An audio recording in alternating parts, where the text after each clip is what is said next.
Chemical kinetics chapter का एक बहुत ही इंपॉर्टेंट टॉपिक, नीट के अंदर सबसे ज्यादा क्वेश्चंस पूछे जाते हैं। किस तरह क्वेश्चंस आपसे यहाँ पर पूछे जाते हैं, फर्स्ट ऑर्डर रिएक्शंस क्या होती हैं, आप अपने ड्रीम कॉलेज तक जरूर पहुंचेंगे। वेलकम टू रिविजन और हमारी मिनी शॉर्ट सीरीज के अंदर आज हम लोग डिस्कस करने वाले हैं केमिकल काइनेटिक्स चैप्टर का एक बहुत ही इंपॉर्टेंट टॉपिक जिससे नीट के अंदर सबसे ज्यादा क्वेश्चंस पूछे जाते हैं, और वो है first order reactions. First order reactions क्या होती हैं, कैसे काम करती है, कौन कौन से फॉर्मूले होते हैं और किस तरह क्वेश्चंस आपसे यहाँ पर पूछे जाते हैं और जा सकते हैं, वो सब कुछ हम आज के इस अल्टीमेट लेक्चर में कवर करने वाले हैं। और इसके बाद आपको दोबारा कभी फर्स्ट ऑर्डर रिएक्शंस के अंदर दिक्कत नहीं आएगी। ना सिर्फ केमिस्ट्री में या आपके मॉडर्न फिजिक्स के अंदर जहां आप रेडियो एक्टिविटी पढ़ते हो वहां पर भी काम में आता है, सारे कॉन्सेप्ट सेम होते हैं। आइए शुरू करते हैं फर्स्ट ऑर्डर रिएक्शंस के साथ। सबसे पहले बात करते हैं कि फर्स्ट ऑर्डर रिएक्शंस क्या होती हैं। तो कोई भी ऐसी रिएक्शन जिसके अंदर रिएक्टेंट की कॉन्सेंट्रेशन के ऊपर रिएक्शन की रेट डायरेक्टली डिपेंड करती है। एक फर्स्ट ऑर्डर रिएक्शन के लिए जो रेट ऑफ रिएक्शन होती है वो कंसंट्रेशन ऑफ रिएक्टेंट की पावर 1 के साथ वेरी करती है, इसीलिए ऐसी रिएक्शंस को हम फर्स्ट ऑर्डर रिएक्शंस कहते हैं। और इन रिएक्शंस के लिए जब हम एक ग्राफ प्लॉट करते हैं between rate of reactions and concentration, तो ये ग्राफ जो है वो हमारे पास एक इस तरह की स्ट्रेट लाइन बनती है जो ओरिजिन से क्या होती है पास, और इसकी स्लोप आपको इस रिएक्शन का रेट कांस्टेंट दे देगी। दूसरी इंपॉर्टेंट चीज क्या होती है, ध्यान दें यहां पर टाइम t इक्वल टू 0 पर ए की इनिशियल कंसंट्रेशन को हम ए नॉट या कई बार इसे स्मॉल ए भी लिख दिया जाता है, एक ही बात है। और किसी भी टाइम t पर यहां पर ए कितना बचा हुआ है उसे हम कहते हैं AT। This is very very very important. यहां पर ये जो AT में टर्म लिख रहा हूं इसका मतलब आपको पता होना चाहिए। AT is concentration of reactant left at time t। ठीक है, कितना रिएक्टेंट बचा हुआ है उसे हम लोग क्या कहते हैं, AT कहते हैं। तो अगर हम इस रेट लॉ को यूज करें तो डिफरेंशियल फॉर्म में इस रिएक्शन की रेट टाइम t पर हम क्या लिख सकते हैं, -dAT/dt। ठीक है, और रेट कांस्टेंट है कि concentration of reactant time t पर कितनी है, AT की पावर 1। इस इक्वेशन में जब आप AT के साथ AT और K के साथ DT ले जाते हो, मतलब आपको रीअरेंज करते हो, मैं करके भी दिखाता हूं आपको, देखो है ना। तो आप क्या करोगे, इसे D of AT upon AT लिखोगे, DT को इधर ले जाओ तो ये माइनस ऑफ KDT बन जाएगा। अब आप इस इक्वेशन को इंटीग्रेट करो, यहां टाइम लगाओ 0 से t लिमिट, और यहां देखो लिमिट लगाओ टाइम t इक्वल टू 0 पर रिएक्टेंट की इनिशियल कंसंट्रेशन है A नॉट, और टाइम t पर इसकी जो कंसंट्रेशन बनेगी वो AT। इसे आप इंटीग्रेट करेंगे तो ये बनेगा ln AT, फिर उस पर लिमिट्स लगाओगे, यहां बनेगा माइनस KT, उस पर लिमिट लगाओगे, और इसको पूरे को इंटीग्रेट करके आपके पास फाइनल इक्वेशन बनेगा AT is equals to A not into e to the power minus KT। तो ये जो आपका एक्सप्रेशन बना इसे हम बोलते हैं इसका इंटीग्रेटेड रेट लॉ। क्या बोलते हैं, इंटीग्रेटेड रेट लॉ हम इसे बोलते हैं। अब इसको यहां से आपको साफ साफ दिख रहा है कि टाइम के साथ साथ रिएक्टेंट की कॉन्सेंट्रेशन, सो बेसिकली यहां पर हम क्या बोल सकते हैं कि कॉन्सेंट्रेशन ऑफ रिएक्टेंट जो है it decreases linearly with, sorry linearly बोल दिया, एक्सपोनेंशियली। कैसे डिक्रीज होगी, it decreases exponentially with time. तो टाइम के साथ साथ रिएक्टेंट की कॉन्सेंट्रेशन एक्सपोनेंशियली डिक्रीज होती है, यानी आप यहां पर रिएक्टेंट की कॉन्सेंट्रेशन AT और टाइम में अगर एक ग्राफ बनाओ तो ये ग्राफ जो है वो आपको इस तरह से दिखाई देगा। टाइम के साथ साथ रिएक्टेंट की कॉन्सेंट्रेशन एक्सपोनेंशियली डिक्रीज होती है। इसके अलावा जब आप इसी इक्वेशन में दोनों साइड लॉग लेके वापस से सॉल्व करते हो तो आपके पास इस फर्स्ट ऑर्डर रिएक्शन के लिए रेट कांस्टेंट K का एक फॉर्मूला बनता है which is 1 upon T ln A not upon AT, या फिर आप इसे ln को बदलो लॉग में 2.303 upon T log to the base 10 A not upon AT लिख सकते हो। बात समझ में आ रही है। एक और इंपॉर्टेंट चीज मैं आपको बता दूं, यहां पर ये जो आपका A नॉट बाई AT है, तो A नॉट बाई AT यहां पर तो बेसिकली क्या है, कॉन्सेंट्रेशन है। कॉन्सेंट्रेशन मतलब मोलैरिटी। अभी आप देखो तो गांव का बच्चा जानता है कि मोलैरिटी क्या होती है, मोल्स अपॉन वॉल्यूम होती है ना। तो यहां लिखो initial moles upon volume time t के मोल्स अपॉन वॉल्यूम, यानी ये रेशियो मोल्स के रेशियो के बराबर भी होगा। मोल्स खुद किसके बराबर होते हैं? Mass upon molar mass, mass upon molar mass. तो रिएक्टेंट तो सेम है, तो मोलर मास कैंसिल हो जाएगा।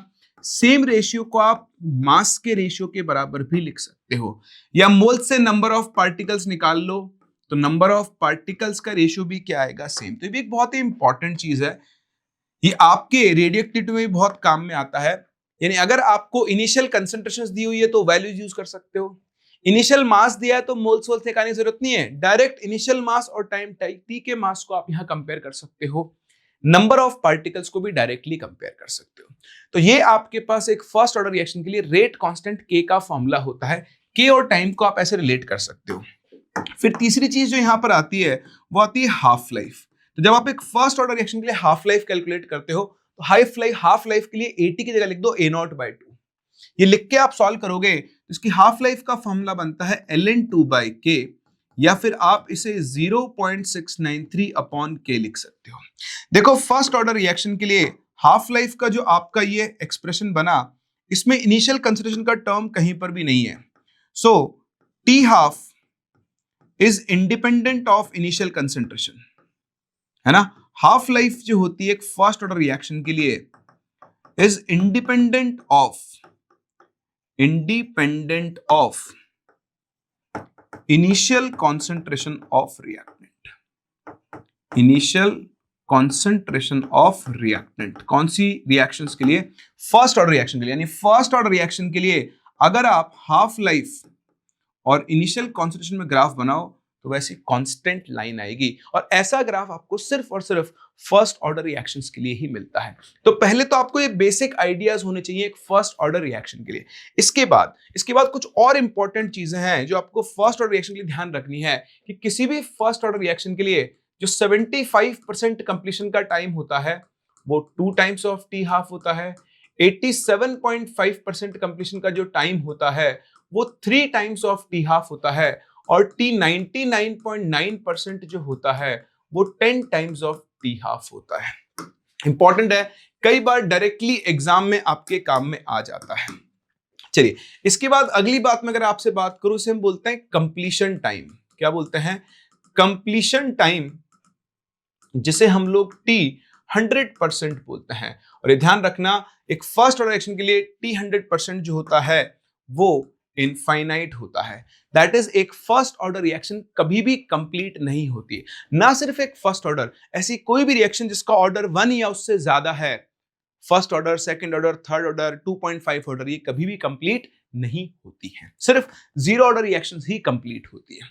तीसरा, एक फर्स्ट ऑर्डर रिएक्शन के लिए बहुत ही इंपॉर्टेंट चीज आपको ध्यान रखनी है, which is AT is equals to A0 upon 2 to the power n। यहां AT और A0 का नॉर्मल वही सिग्निफिकेंस है, पर जो n है n, इसे हम बोलते हैं नंबर ऑफ हाफ लाइफ्स। क्या बोलते हैं? नंबर ऑफ हाफ लाइफ्स, जिसे आप गिवन टाइम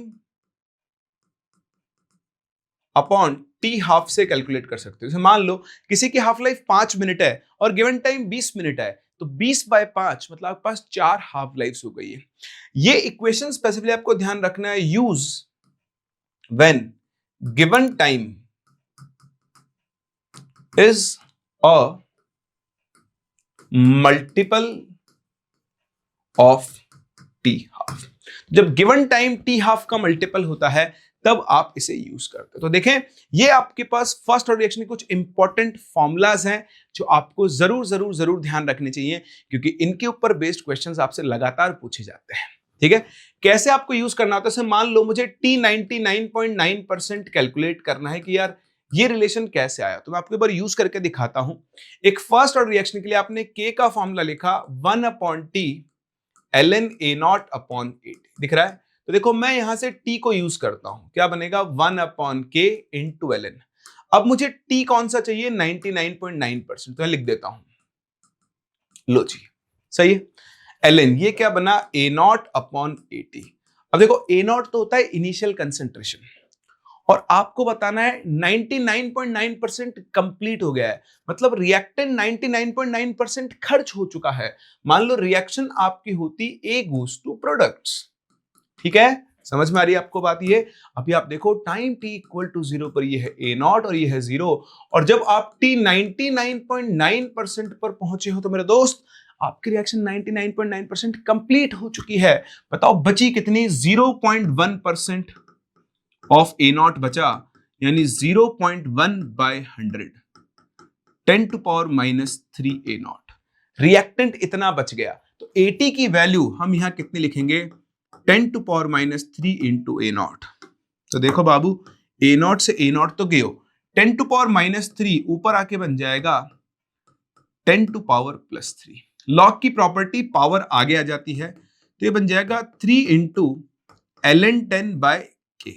अभी देखो, आपको आंसर टी हाफ की फॉर्म में देना है, ठीक है? तो दे देते हैं। बताओ मैं k की जगह क्या लिख सकता हूं?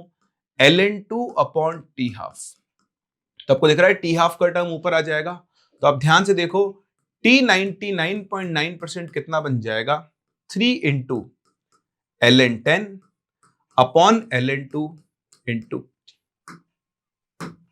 T half. सही है? तो 3 इंटू, बताओ ln10 को क्या लिखूंगा? 2.303 इंटू log10 अपॉन ln2 को क्या लिखूंगा? 2.303 इंटू log2 और इंटू टी हाफ। ये कैंसिल। log10 की वैल्यू 1, log2 की वैल्यू 0.3। देखो 0.33 को उड़ाएगा 10 टाइम्स, तो यहां से आपका t 99.9% 10 times of t half आ गया। ऐसा नहीं कि मैं आपको प्रूव करके दिखा रहा हूं, नहीं नहीं नहीं, मेरा पर्पस आपको प्रूव करके दिखाना नहीं है। मेरा पर्पस है आपको कि कैसे इस फर्स्ट ऑर्डर रिएक्शन के फॉर्मुलेस को हम यूज करते हैं, सिर्फ वो सिखाना है। इसके अलावा मेरा और कोई पर्पस नहीं है। आई होप मैंने अपना काम कर दिया है। आइए चलते हैं क्वेश्चंस की तरफ और देखते हैं किस तरह के क्वेश्चंस आपसे यहां पर पूछे जाते हैं। ये देखिए आपके सामने नीट 2025 का क्वेश्चन है। कवि कह रहा है टाइम रिक्वायर्ड फॉर 99.9% कंप्लीशन कितना होगा अगर इस रिएक्शन की हाफ लाइफ 1 मिनट है। तो देखो गांव का बच्चा बच्चा जान चुका है कि 10 टाइम्स ऑफ टी हाफ होगा, और इस क्वेश्चन का जो करेक्ट आंसर है वो ऑप्शन नंबर डी होगा। खत्म, 5 सेकंड में क्वेश्चन खत्म।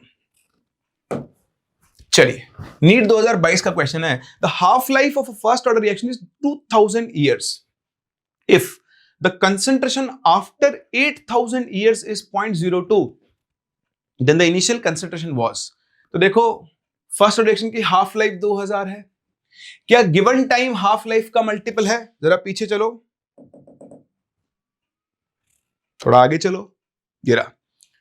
यूज दिस इक्वेशन पे डब्बा बनाया था, डब्बा डब्बा डब्बे पे डब्बा डब्बे पे डब्बा, ये रहा, ठीक है। तो मैंने आपको क्या कहा कि इसको कब यूज करो? जब गिवन टाइम हाफ लाइफ का मल्टीपल। अब आप इस क्वेश्चन को देखो, नीट 2025 का ये क्वेश्चन है। गिवन टाइम है 8000 years, ये है 2000 years। इक्वेशन यूज करो, 80 is equals to a not upon 2 to the power n। बताओ n की वैल्यू कितनी हो गई? 8000 अपॉन 2000, यानी 4 हाफ लाइफ्स, ठीक है। तो 80 कितना है?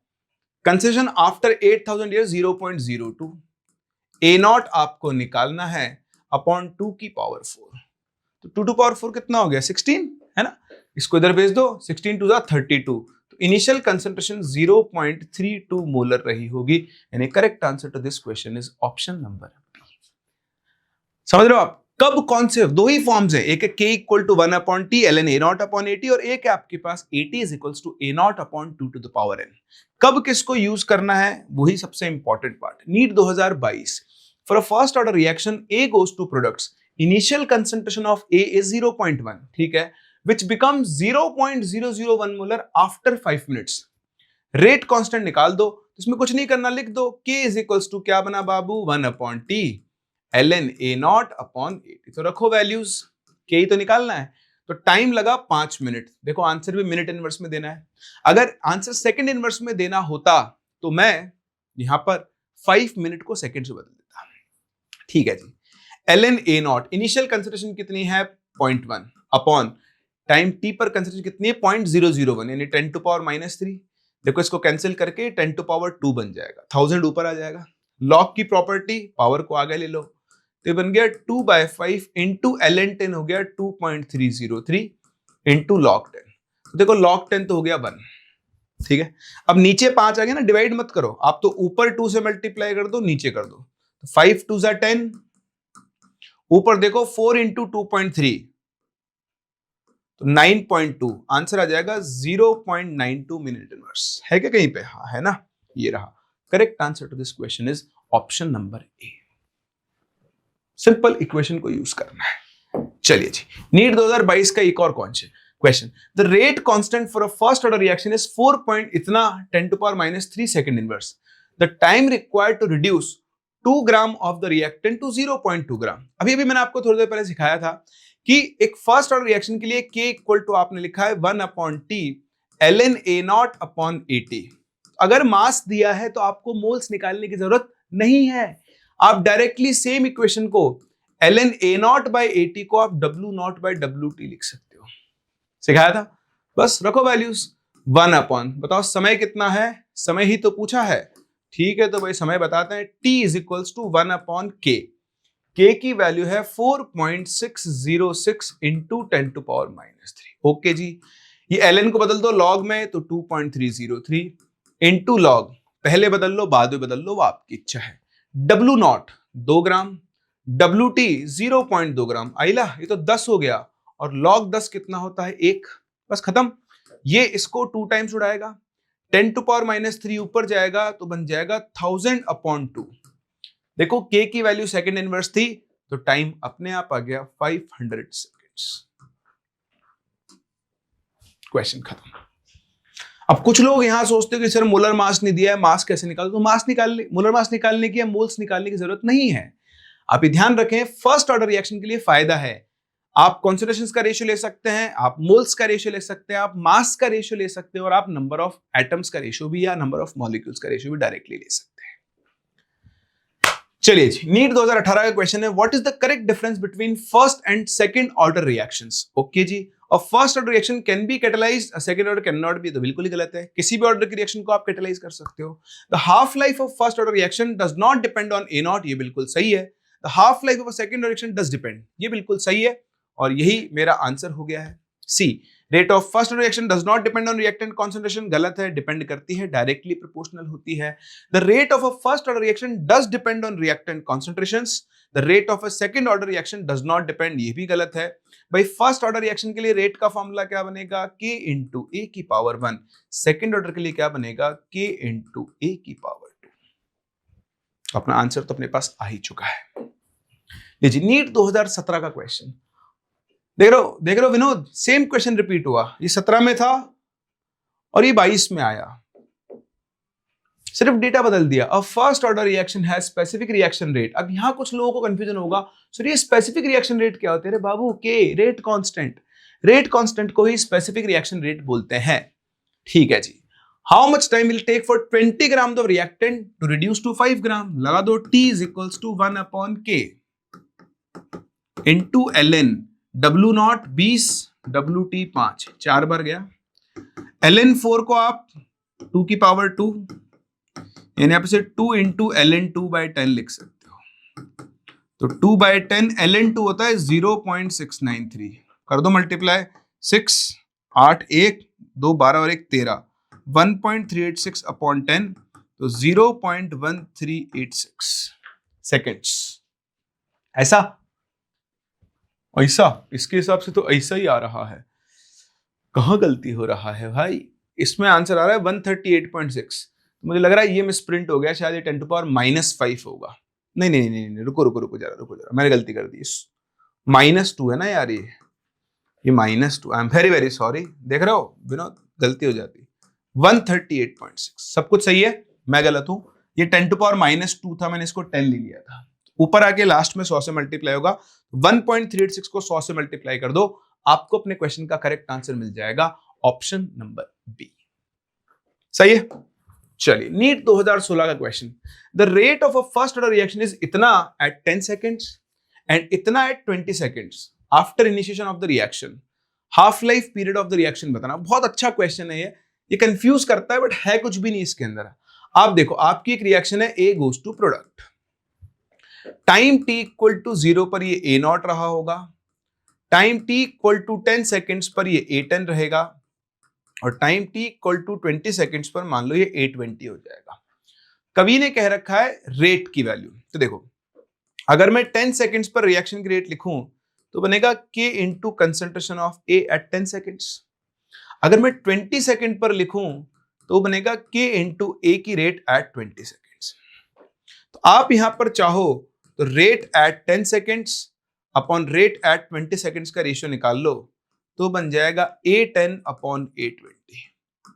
देखो 10 सेकेंड्स पर रेट दी हुई है 0.04 और 20 सेकेंड पर दी हुई है 0.03, तो ये रेशियो आ गया 4/3। तो आपको A की कंसंट्रेशन और 10 सेकेंड पर और A की कंसंट्रेशन 20 सेकेंड पर आपको इनका रेशियो पता है, कितना है? 4/3 है। ठीक है, अब मुझे इस रिएक्शन की हाफ लाइफ निकालनी है, तो आप क्या करो, आप ये 10 सेकेंड के इंटरवल को कंसीडर कर लो। Consider this interval 10 second interval.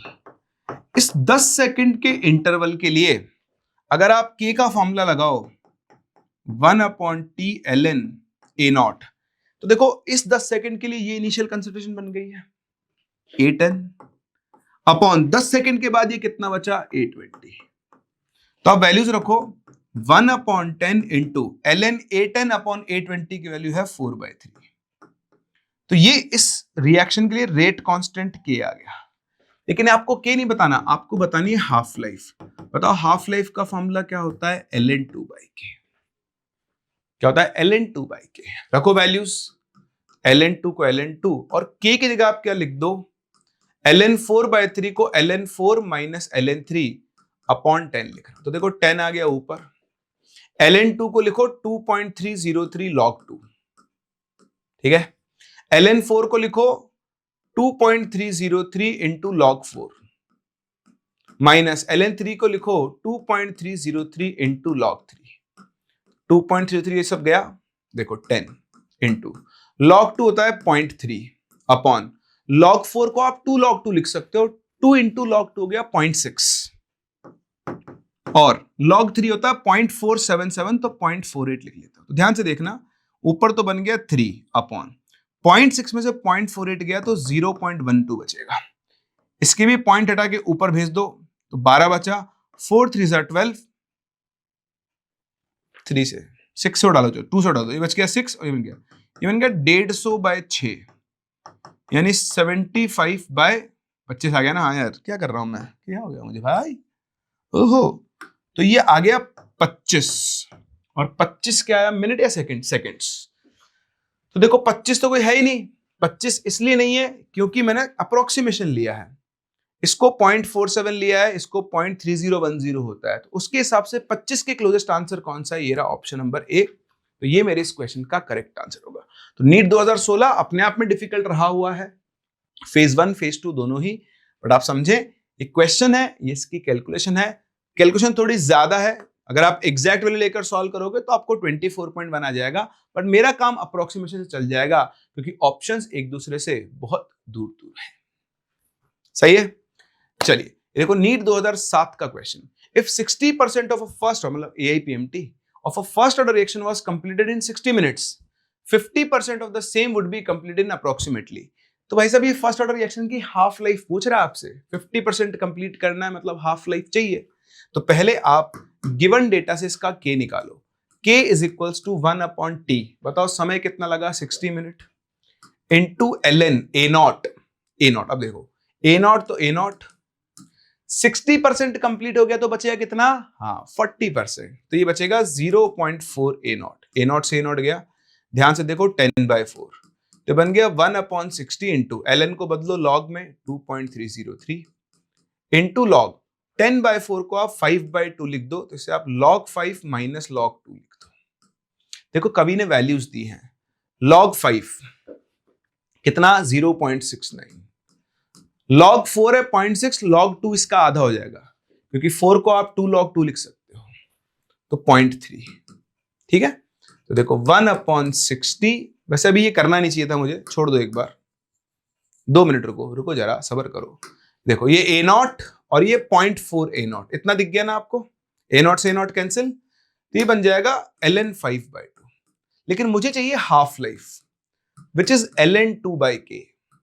तो k की वैल्यू बन गई 1/60 इंटू ln 5/2 यानी ln 5 माइनस ln 2। अभी देखो 60 तो आ जाएगा ऊपर। अब सुनना, इसको लॉग में कन्वर्ट करो 2.303, इन दोनों को करो 2.03, सब कैंसिल। ऊपर बच जाएगा log 2, नीचे बच जाएगा log 5 माइनस log 2, है ना। 5 10/4 था तो 5/2 रखो वैल्यूज। तो 60 इंटू log 2 की वैल्यू है 0.3, log 5 है 0.69 माइनस log 2 है 0.3। तो देखो ये बन गया 18 ऊपर अपॉन 0.69 माइनस 0.3 0.39। अब इसको आपको सॉल्व करना है, तो बेसिकली 1800 अपॉन 39 हो गया। मान लो ये 1800 अपॉन 40 होता तो 90/2, आप इसे 45 के आसपास आना चाहिए अप्रोक्सीमेटली। एग्जैक्ट 45 दिया हुआ है। So correct answer to this question is option number A. Same question था, जो पिछला क्वेश्चन था वैसा ही क्वेश्चन है, थोड़े बहुत उसने चेंजेस कर दिए। समझ पा रहे हैं? चलिए, ऐसे ये क्वेश्चन है, ये क्वेश्चन आपके लिए आप खुद से ट्राई कर लेना। फर्स्ट ऑर्डर रिएक्शन है, के रेट कांस्टेंट है, हाफ लाइफ का फॉर्मूला ln2/k, ये गलत है। लॉग अगर लिखोगे तो 2.303 log 2/k आना चाहिए, इस चीज का आप ध्यान रखना।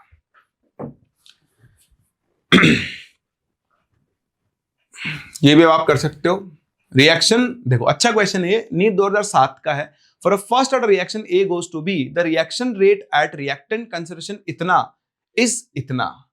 हाफ लाइफ पीरियड निकालने, कई लोगों को डेटा समझ में नहीं आता। अरे भाई बहुत आसान है, किसी भी गिवन कंसंट्रेशन पर अगर रिएक्शन की रेट दी हुई है तो आप रेट लो यूज करो। इस रिएक्शन के लिए रेट लो क्या बनेगा, K इंटू रिएक्टेंट की पावर 1, क्योंकि एक फर्स्ट ऑर्डर रिएक्शन है।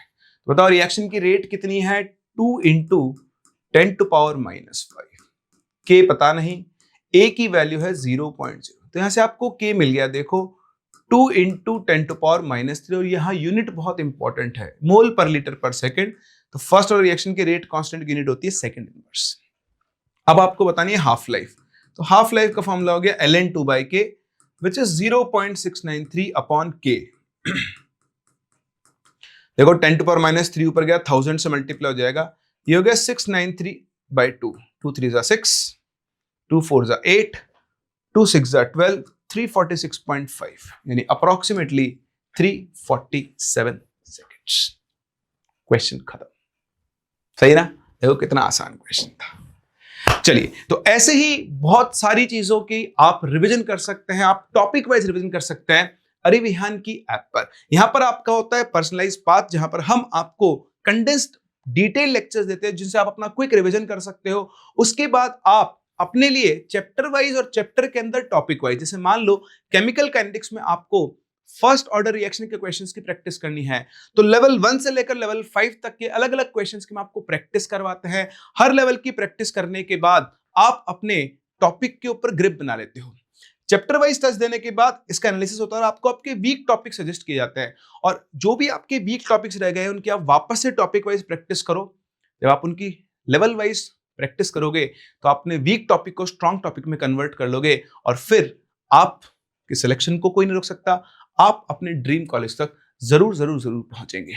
तो यूज करें अरिविहान के इस यूनिक फीचर को। हम मिलते हैं अपने अगले लेक्चर के अंदर, अगले मिनी शॉट के अंदर एक नए टॉपिक के साथ। तब तक के लिए take care and bye bye.